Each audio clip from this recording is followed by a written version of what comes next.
Good morning or good afternoon. I'm Dr. Gabrielle Orsi, Project Manager with the Northwest Mental Health Technology Transfer Center, and I'm pleased to welcome you to another installment in our Provider Wellbeing series with Alex Martin, Imposter Syndrome, Am I Good Enough?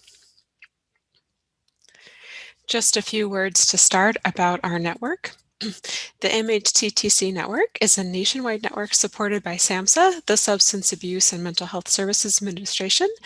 Our purpose includes disseminating and implementing evidence-based practices for mental health issues into the workforce. We support mental health-related evidence-based practices, heighten awareness, knowledge, and skills, foster regional and national alliances, and provide free technical assistance and training like today's session. The Northwest MHTTC specifically serves HHS Region 10, which is Alaska, Idaho, Oregon, and Washington. We focus on evidence-based practices for serious mental health issues such as psychosis, but we do provide training on a wide variety of topics, including integrated care, suicide prevention, diversity and equity issues, school mental health, peer support, and much, much more. Just a word before we plunge into our presentation today, that we encourage all clinicians to use language that demonstrates respect for a person's dignity and worth, is consistent with recovery-oriented practices, and promotes treatment environments that foster respect, dignity, and hope.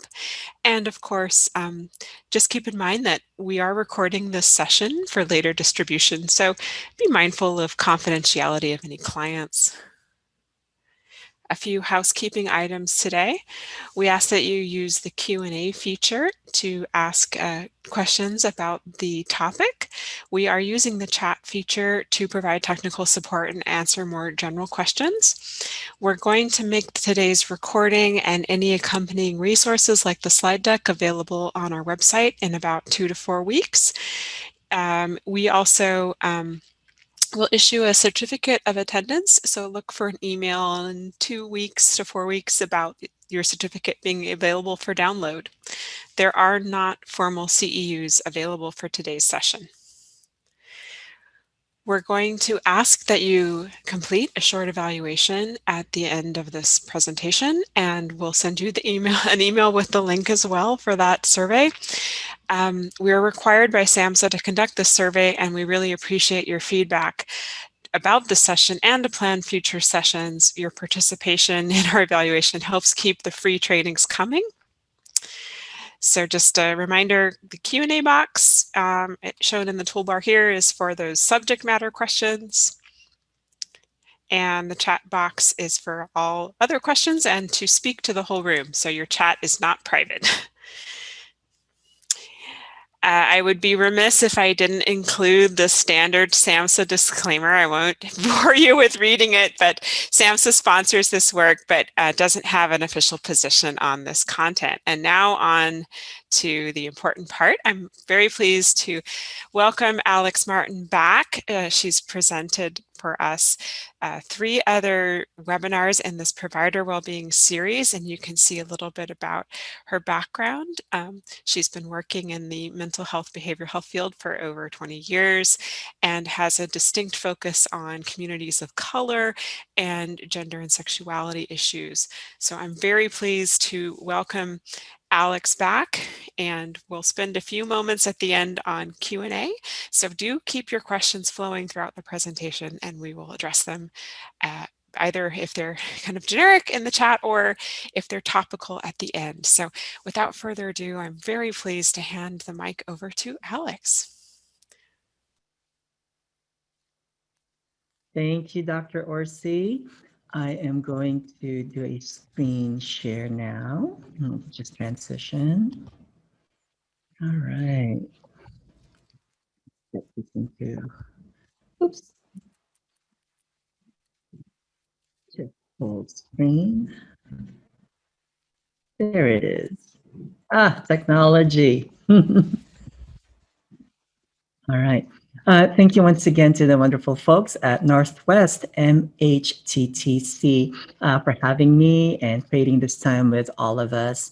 A moment for learning, strengthening our minds, expanding our hearts for compassion and compassion in our communities, especially with each other and for each other as fellow professionals in the helping field.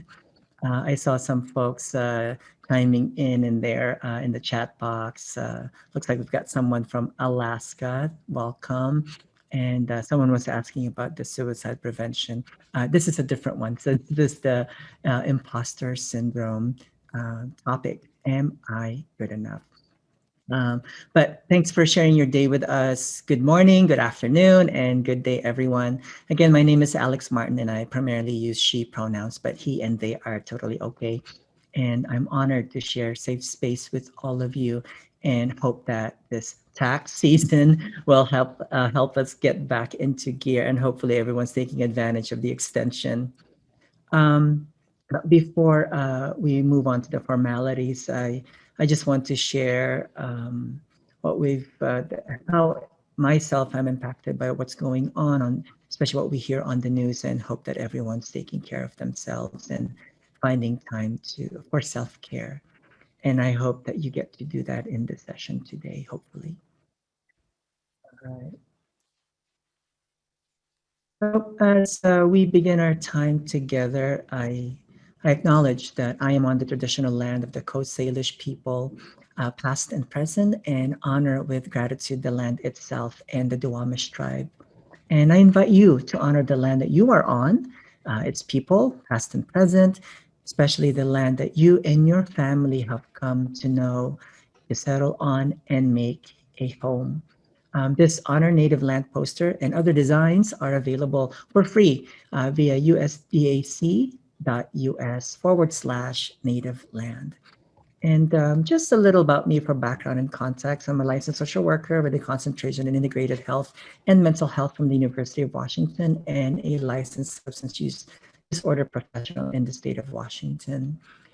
Much of my work is centered on health disparities that impact marginalized groups while embracing harm reduction and acknowledging implicit bias. As a proud genderqueer and immigrant from the Philippines, I intend to share my professional and personal experiences with the hope of bringing diverse perspectives into an often cisgender, heteronormative, white, and male-dominated world, be it at work or society at large. Again, on this note, I would just like to recognize everyone that has been impacted by current events and ongoing systemic challenges that we face. I thank you for spending this moment with me, and I hope again that this experience will truly be part of your own self-care and journey as much, if not more, than it affects me. Today's webinar goals is to identify negative thoughts that persist despite evident success, identify the roots of self-doubt and intellectual fraudulence, and affirm success and competence. If you've been with me for the past few webinars, we've included a mindful grounding activity centered on breathing and body awareness. This is an intentional activity to introduce this into our professional practice and hopefully into our personal spaces. At every webinar, I will guide us in a short activity to normalize incorporating this into events like this webinar, including therapeutic time with our clients and patients, and hopefully even in staff meetings. I would personally be so delighted if you're able to add this into your own personal routine.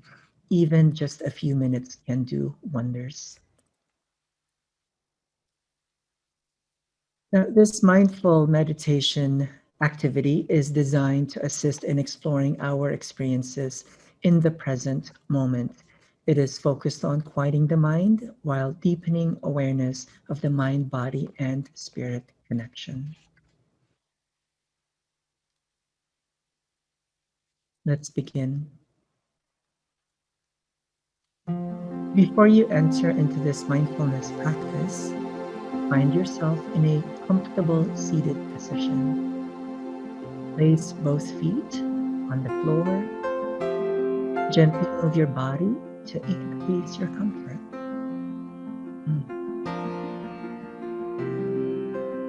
Once you find that sweet spot, take a deep breath and long but relaxed exhale with eyes closed or a soft gaze. Let gravity pull the body towards the ground. Take another deep breath and exhale with a soft,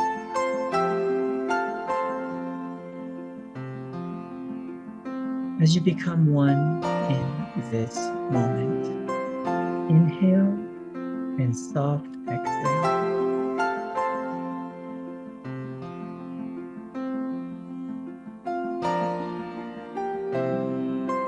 Should you feel sensations, let them be. Be one with your body. Remember that it has served you well and it has protected your mind, heart, and spirit. Give it gratitude by simply being where you are right now, the here and the now, nowhere else. There is nothing to do but inhale and soft exhale.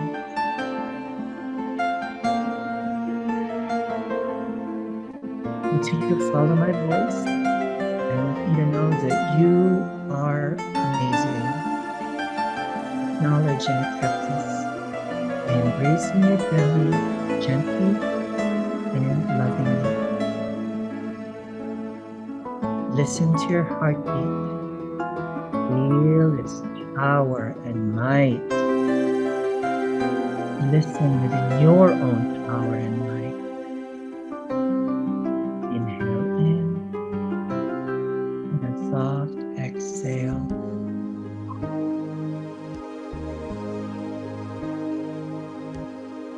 Now, gently move your palms, hands, and fingers towards your head, imagining holding your crown, befitting your majestic self.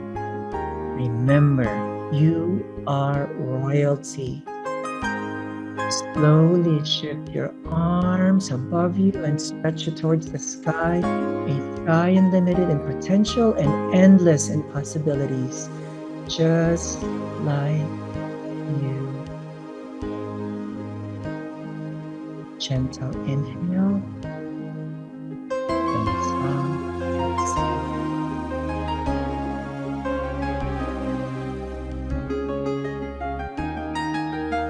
As we complete this short practice, gently open your eyes and begin to connect with the environment. Slowly take notice of discoveries, memories, images, voices, sensations, thoughts, feelings that bring joy, peace, and enlightenment. Perhaps even a smile. Remember them. Gently inhale and softly exhale.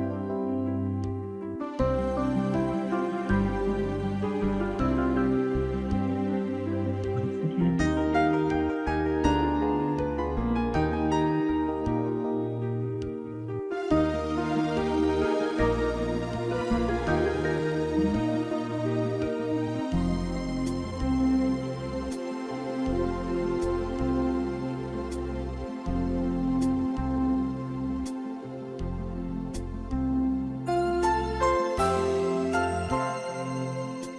And in a few moments, let's come back together.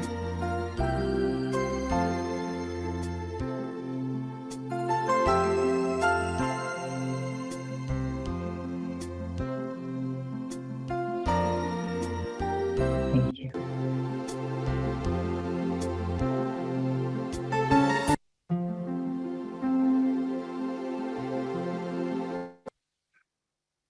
As I prepared this session, I am constantly reminded to recognize that all of us are very familiar with the topic, but sometimes we all need a little reminder to be mindful.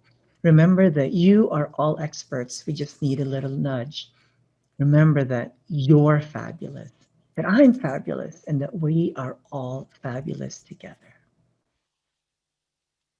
So first of all, let's break down the proper spelling of imposter versus imposter Let's start with something fun and play along with me before we dive deeper into it. Let's get something out of the way. What is the proper spelling of this so-called syndrome? Our friends at the Northwest MHTTC will guide us in the chat box. So follow along and click on the link and do a little test drive with me. So is it imposter, like a poster, or fake painting, a copy of the real thing? Is it impostor because it rather sounds more eloquent? Or who cares? Let's see.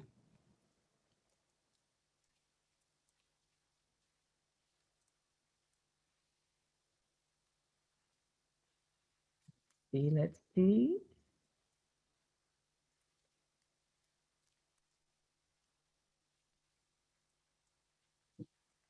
My apologies, we are frozen on the screen. We're trying to get that moving along.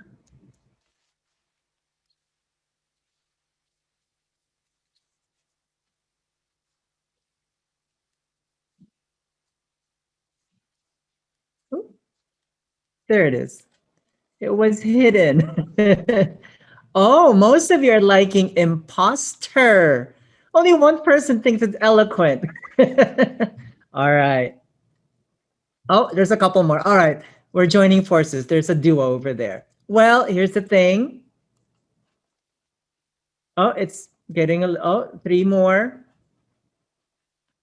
All right. We'll move right along. But it looks like most of you prefer imposter versus impostor. All right. Well, they're actually both correct. All right. Oops. There you go.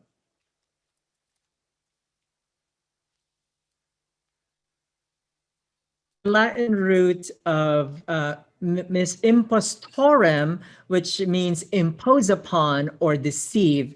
That's what that means. That's where it's from. It's more commonly spelled though as impostor, although both spellings are correct. I actually struggled with that. I kept self-checking myself, like which one is correct? Which one is correct? Please note that you will see different spellings throughout this session depending on the source. So I hope everyone is happy, especially the three that answered impostor. One of my personal triggers actually for questioning my competence is around spelling, would you believe? Yes, it may be very simple for some, but I bet I share this with some folks out there. Growing up multilingual and in a multicultural family, also including school, my church, and society, I was and still am continually double checking if my spelling is correct. And I know there's word check and autocorrect feature, spell check. But in addition to questioning how I spell words, I have the added annoyance of questioning myself and asking, did I even use that word or phrase correctly? These can happen for me when I'm writing a letter to the judge or lawyer on behalf of my clients or patients, or a simple email to a colleague at another agency, perhaps, or the health department, even a simple post-it note to upper management.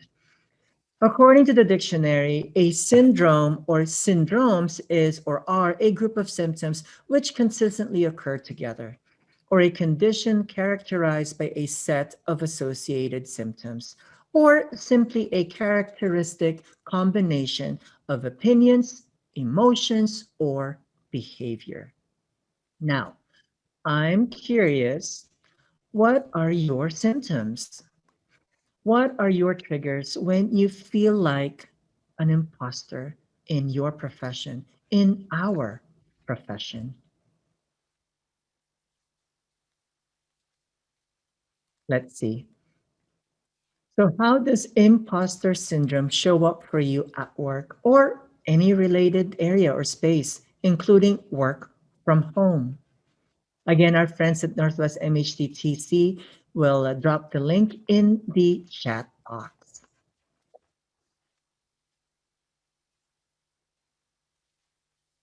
Let's see, and please don't be afraid to dig deep. We are in virtual safe space together. So type up short phrases that describe your own experiences. Thinking I'm never doing enough. Oy, not feeling open enough to be my true self. Oh, that hits home as well. When not feeling like I have the answers others need. Oh, same. Not being able to speak for myself. Yes. Oh my gosh, paralysis, inability to start tasks. A small mistake means I shouldn't even be doing this job. Hoy. Second guessing. Yes. Difficulty concentrating. Yes. Feeling insecure. Oh, feeling left out. Yes. Can't tell if I'm using an accepted therapeutic technique. Yes. Or just my intuition. Same, same, same. Feeling unskilled, even though I know I have the skills necessary. Yes. Oh, let's see what else. Lacking proper credentials. Yes.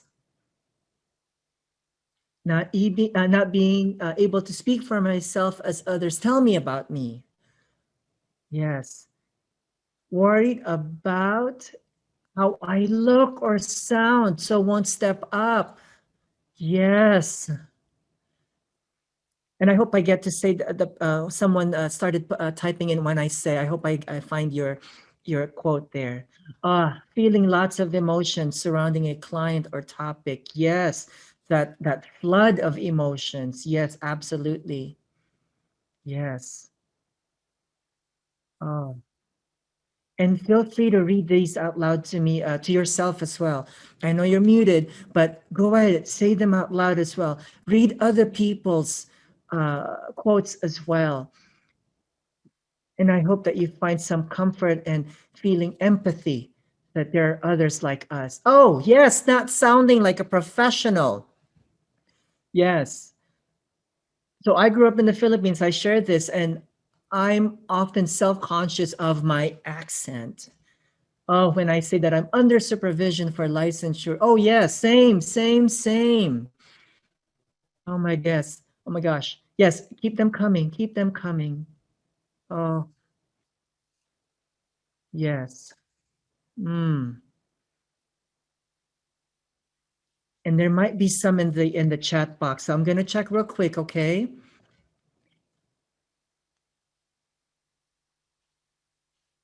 Oh, I'm too young to support. Oh, worried about pronunciation of words. Yes, same, same. I'm glad I'm checking the chat box. Working and trying harder to prove oneself. Yes. Oh my gosh. Around the looks again, presentation, the perspective of others, to nationality, with height and oh my gosh, bubbly personality. Like I'm doing that right now, right? Oh my gosh, learning proper language, and that could be, just the lingo, right, of whichever community you're in, or even the professional tone. Oh, feeling hypocritical, talking the talk but not walking the walk. Yes. Perhaps maybe for addictions professionals where they may not identify being sober. So being able to socially, say, perhaps drink, right? But then here you are, you talk with your patients about sobriety from alcohol. Oh, having a really successful day, then feeling bad about an average day afterwards. Yes. Feeling like people just put up with me and don't actually want me around. Oh my gosh. These things are so much hitting home. Let me see if I can check a previous, let's see. Okay, I think I got everybody. Oh, when I can't help someone, yes. Uh, oh, being the youngest in the office, yes. Difficulty setting boundaries. Oh my gosh, there's so much. Oh, I don't look like my client. Yes. All right. Well, well, as you can see, as you can hear, personally, it very much hits home. And as we move to the next slide here, I hope you had an opportunity to also read them out loud, not just the ones that you put in, read other people's quotes. And I hope that this provides you some comfort knowing that we're not the only ones and that we are not alone. Mm, thank you so much. All right. I'm going to lock that, and we will move on to the next. Oh, I don't look like and sound like a therapist. Not sure what I expect a therapist to sound like. Yes. All right. Well, here's the thing. Imposter syndrome, also known as imposter phenomenon or fraud syndrome or perceived fraudulence or imposter experience, describes high achieving individuals who, despite their objective successes, fail to internalize their accomplishments and have persistent self doubt and fear of being exposed as a fraud or imposter. People with imposter syndrome struggle with accurately attributing their performance to their actual competence. For example, they attribute successes to external factors such as luck or receiving help from others and attribute setbacks as evidence of their professional inadequacy. Psychologists Clance and Imes first described the imposter phenomenon in 1978. And it came to widespread public attention after Clance's 1985 book. Clance originally identified the syndrome among high-achieving professional women. But more recent research has documented these feelings of inadequacy among men and women in many professional settings and among multiple ethnic and racial groups. So what are the characteristics and some of the common signs of imposter syndrome? In a peer-reviewed article published by Very Well in Mind in May 2020, author Arlen Kunzik identifies the characteristics as number one, self-doubt, a lack of confidence in one's self and one's abilities. Second, an inability to realistically assess one's competence and skills. Now, some key competencies that we generally experience or are aware of are decision-making, communication, leadership, problem solving, trustworthiness, and ethics. I bet you're already thinking about what this looks like in a patient-provider setting, a supervisor-supervisee setting, or even as an attendee at a conference or training or webinar. Attributing your success to external factors. According to success.com, there are 3 external factors that affect successes or our success, and they are bad habits. Bad habits can halt forward momentum. Second, it's the limiting beliefs. Limiting beliefs can be caused from outside influences that affect our thoughts and actions. Third, the negative environment. Associating with a negative person or putting yourself in a negative environment can be the biggest or bad influencer in our lives. Fourth, berating our performance, scolding, criticizing angrily about our work.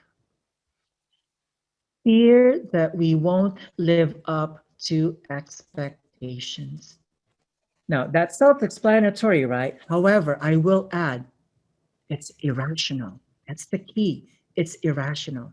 Is it actually realistic? Is it real? Overachieving is another symptom. Performing better or achieving more than is expected or standard, but through excessive efforts, right? The model minority. Another symptom, sabotaging our own success. Self-sabotage can happen when you're looking for a way out. These behaviors help suggest something about our situation isn't somehow working. Unfortunately, it can also mean that our own success registers as something negative. And an 8th symptom or characteristic is setting very challenging goals and feeling disappointed when we fall short. Gonna keep this one simple. Or at a minimum, pause. Take a deep breath. I know this is a mouthful. There's a lot in here, right? It's too much. It's overwhelming. And I hope that you can use this mnemonic device called SMART. You're probably very familiar already. Specific, measurable, attainable, realistic, and time bound. Use those characteristics when dealing with issues like this. All right. Now, a 2019 study led by Bravata analyzed literature from 1966 to 2018, over 5 decades of secondary data. From these, they discovered general characteristics like 60% affected by this symptom or syndrome are women. Over half are women identified. The weighted mean age was 20 years old, but some studies reflected mean age of and older than 30 years old. And studies of professional populations did not report a mean age. It's also common among African American, Asian American, Latino, Latina American college students, and that imposter feelings are significantly negatively correlated with psychological well-being and positively correlated with depression and anxiety. Now, you could probably argue chicken or the egg, right? Furthermore, a lack of adequate financial aid, the need to work to support themselves in school, racial discrimination, enduring negative stereotypes, and being the first in their families to pursue advanced education.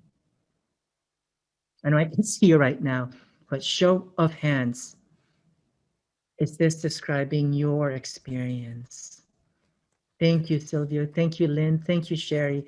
Thank you, Troy. Thank you, Ashley, Jalinda, Lisa, Shauna, Olinda, Ashley, Melissa, Monica, Margaret, Catherine, Kelly, Michelle, Beth. Gracias. Thank you. Ruth. Thank you.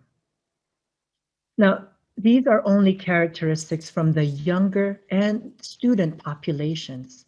It's safe to say that these persisted throughout the continuum with employed populations and in the helping field, just like where we are now. Sadly, there are more diagnostic tools than there are evidence-based treatments.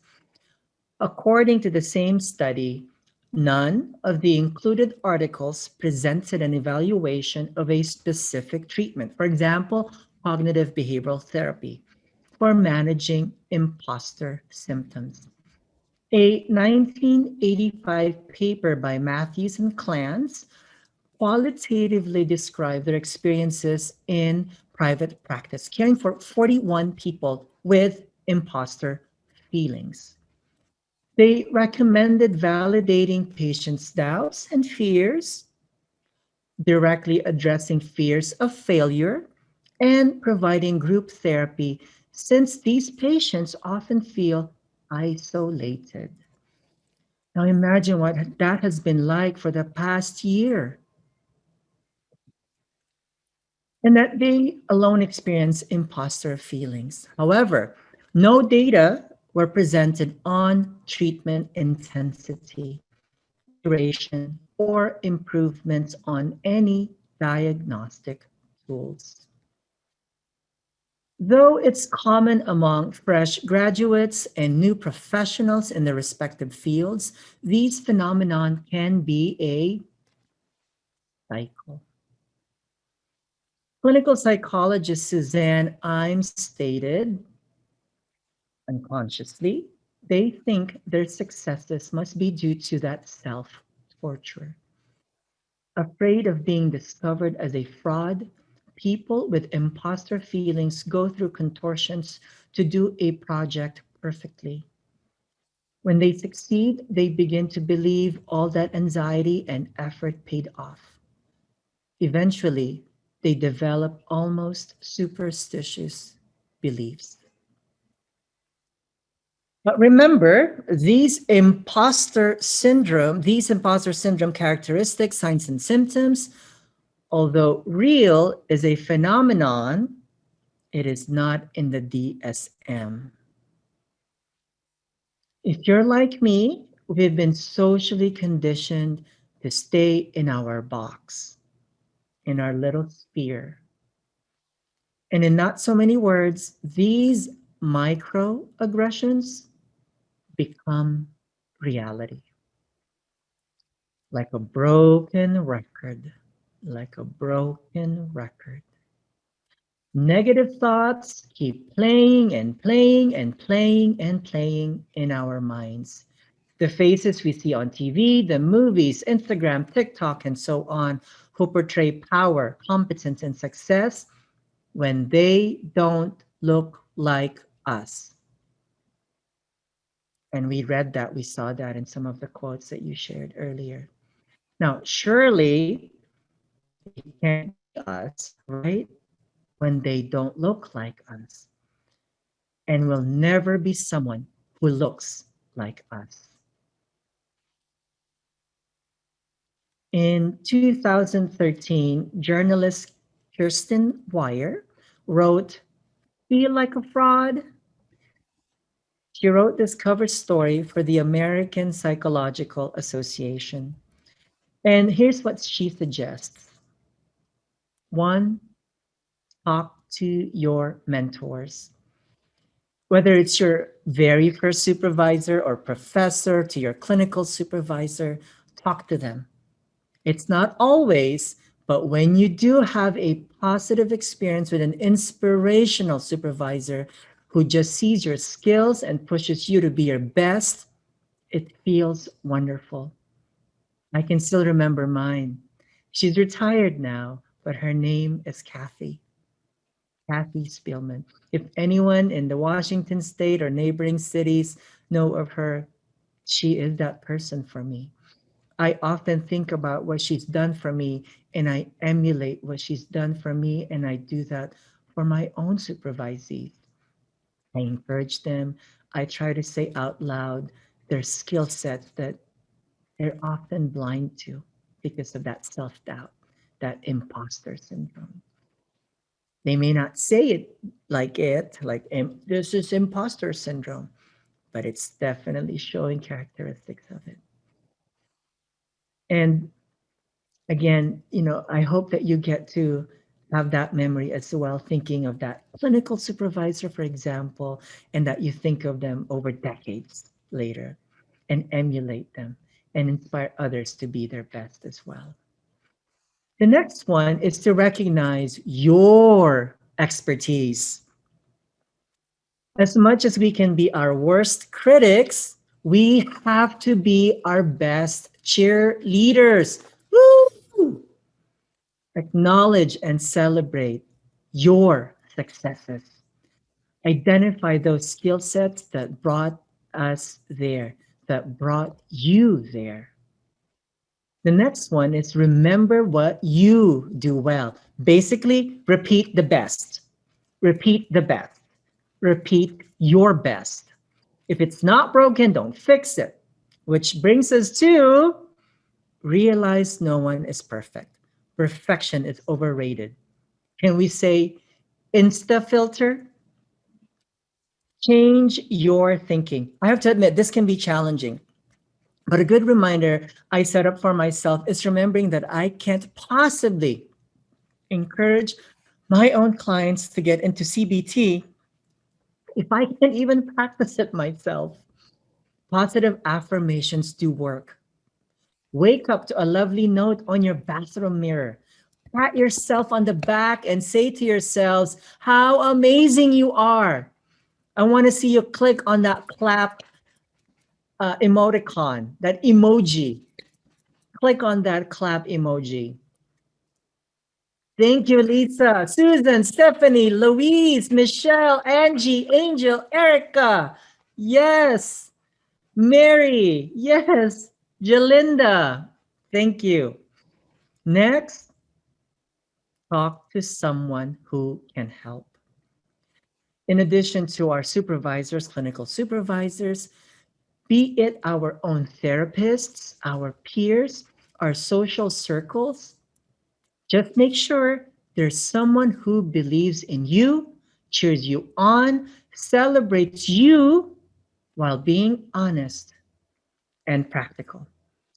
Talk to someone who makes you smile.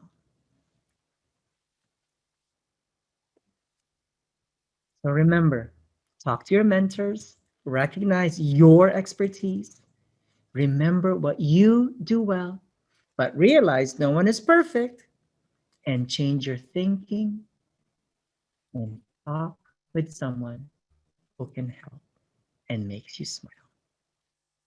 As we conclude this short session, I would just like to share the words of Abeline Clark.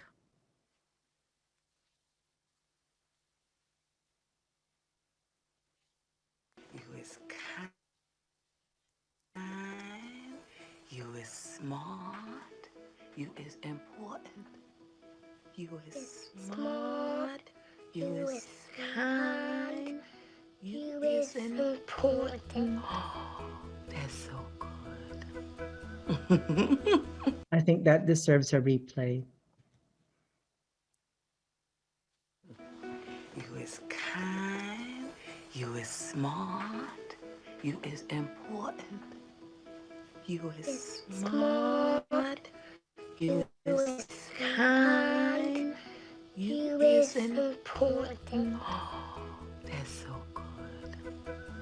I don't know about you, but I got some goosebumps there.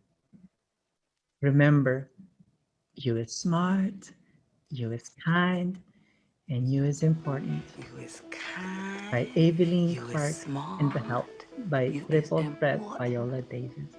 you is smart. Lastly, here are the resources and references. This will be available on the Northwest MHTTC website.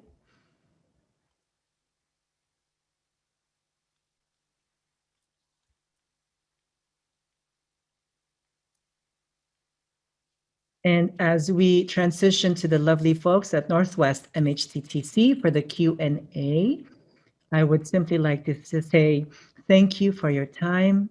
Salamat po. Take it away, Dr. Orsi.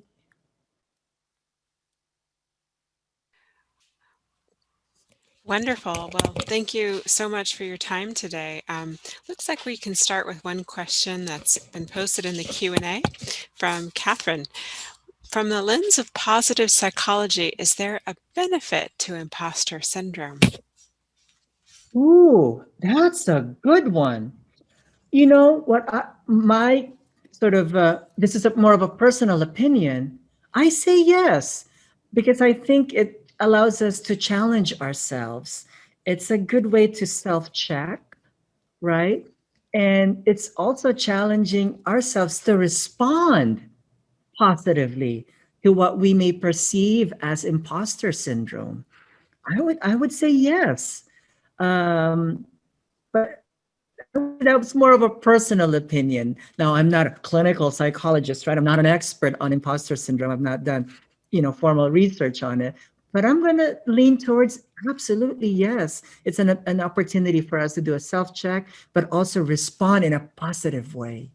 Thank you for that. I'm also going to check the Q&A right there. Ooh. Another good question. Is there a correlation between imposter syndrome and burnout?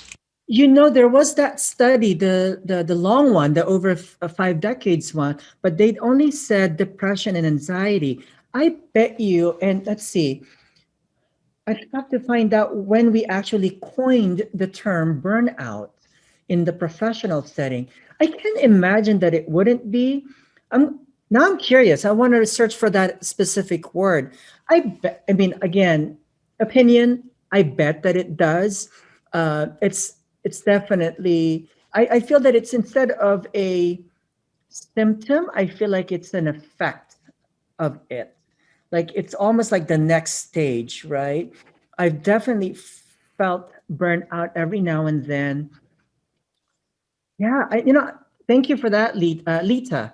And now I'm curious about finding out also that specific word. I'm going to look it up, and then we'll share that answer. We'll do a group email shout out for that. Yeah, Thank there's, you. thank you. There is a response in the chat saying that Oh, one person believes that the benefit to imposter syndrome is a type of anxiety that pushes this person to read more books in the field, read more articles, take more training. This person expresses that they feel as they've done these things, the feelings of imposter syndrome have consequently gone down. there you go. That's perfect. Thank you. Thank you. So pushing us to do better instead of the opposite, responding with, again, positivity. That's great. And that was Mary. Thank you, Mary. hmm hmm Thank you. There was also a question in the chat. Oh, yeah. If the imposter syndrome, and I might not be understanding the question quite right, if imposter syndrome is a residual effect of just the ingrained culture that we don't trust ourselves, we don't have a trust in our self-worth, and there's this tension between the collective and the individual, and you're looking for evidence or proof that you, the individual, matter. So I'm just kind of trying to sum up what they're saying, and I apologize if I I haven't feel gotten the no, I think question right. yeah, you read it verbatim and I'm feeling it. Uh for me personally, I definitely feel it, and definitely compounding, factors around racial identity, cultural identity, affiliations, even religion, national origin. We saw this earlier when folks were sharing about your own personal experiences. Your accent, right? When I am with my personal peers, my Filipino accent comes out, and it comes out proudly, right? But it's that this collective though, because other people were doing it intentionally.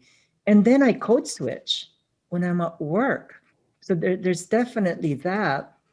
Um, and I pay attention to the accent, right? This sort of idea of assimilation.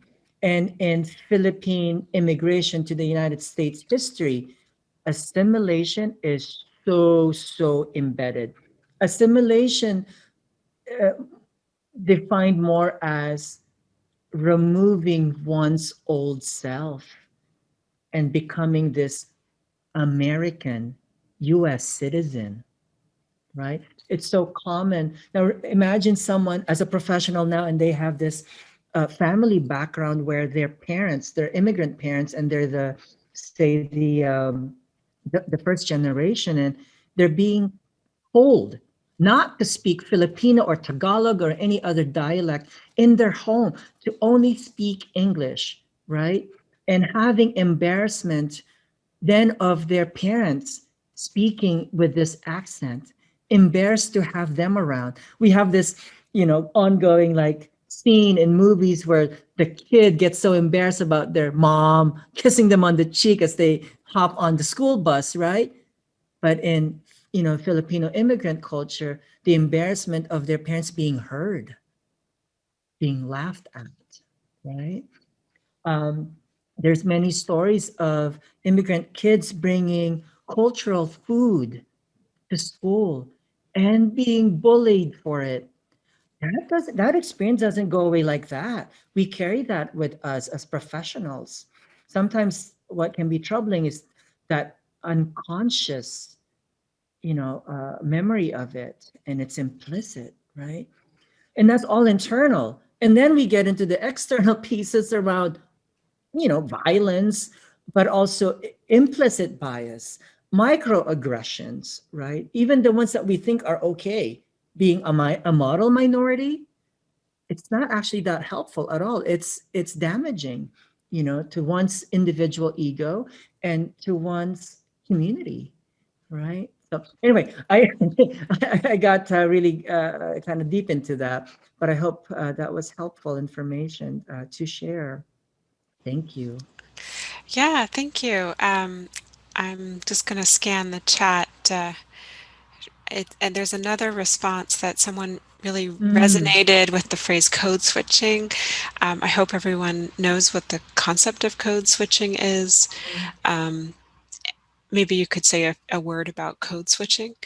Sure. For me, code switching appears in my manner of speaking. So trying to remove the accent when speaking to, I'm perceiving as say, for example, an all white or an all American audience, right, or group that I'm speaking to.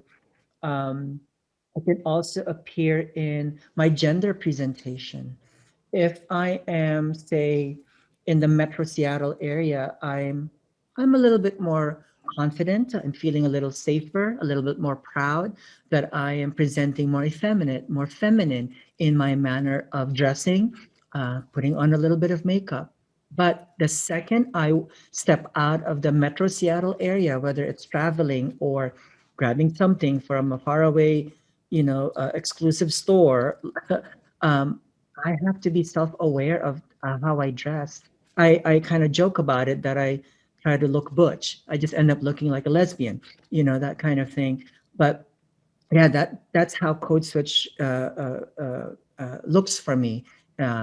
So it can appear in different ways for other people, but generally code switching is for folks that have diverse identities, multiple identities. For me, it appears in my gender identity and in my national origin or cultural identity. But yeah, thank you for empathizing with me on that, Alexis. It looks like Kelly was saying, for me, the silver lining of feelings of being an imposter has enabled Kelly to recognize that they feel that they are living in an unnatural, uncomfortable social structure or structures, and that awareness helps them to see their true selves, their true self. Thank you. We also have someone sharing that they identify as a Black professional who's very proud of speaking in the language of their own community, but then code switching becomes exhausting while trying to assimilate to a white community. So a lot of people resonating with what you're saying, Alex. And someone else sharing that when you hear comments about these personal qualities and community belonging, being Indigenous, minority, poor, etc., it's going to build on your character for the rest of your life. So really people feeling very deeply with what you're saying. We've got one more question in the Q&A that I think we have time to answer. It's from Sherry. Sherry writes that I spent most of my life dealing with an alcohol use disorder. How long do you think it might take to not feel like an imposter? Congratulations, Sherry. Yes. Presumably she writes that she's been accepted into a PhD program this fall and is dealing daily with these self-doubts. My gosh. And yes, Dr. Orsi, I echo that. Sherry Hudson, soon to be Dr. Sherry Hudson. First of all, congratulations for that accomplishment. Wow. Just reading the first half, reading along with Dr. Orsi really gave me goosebumps. I'm also an addictions counselor, and I don't identify being sober. And so I totally can empathize with you. My goodness. What's been helpful? And I do adjust my response to my patients when they actually inquire about my own identity around sobriety or substance use. I've responded in different ways, and I hope I will get to a more better answer for you. I've answered different ways. One, I do say that I don't identify being sober. And then I follow up with, what does that mean for you? Right? Um, so it's really about you. It's not about me, but tell me, how does that impact you knowing that I don't? Right? I've also answered it where I don't answer it, particularly when I've had a longer relationship, therapeutic relationship with a patient, and I could pretty much identify that they're trying to distract from the therapy and trying to distract away the attention from them, and I verbalize that. I know, so there's honesty and transparency. And so when I've had those moments, I've had patients and clients actually empathize, and that's been so helpful to also feel heard, but also being seen as the person that's helping them in their journey. I've also worked a lot in harm reduction and working with volunteers. And absolutely, the first probably, I don't know, probably a couple of years, I had those self-doubt and they were definitely sizing me up. But eventually, with that continuous relationship with them as volunteers, really solidified that trust in that relationship. And I think too, with folks experiencing sobriety and addiction, trust and a continuous relationship, whether it's therapeutic or from a, say, volunteer facilitator relationship, knowing that you are a consistent person to them really builds that trust and eventually really helps myself uh, remove that self-doubt and just concentrate that and telling myself it's actually not about me, this is about them. So I repeat that to myself. This is not about me. This is about them.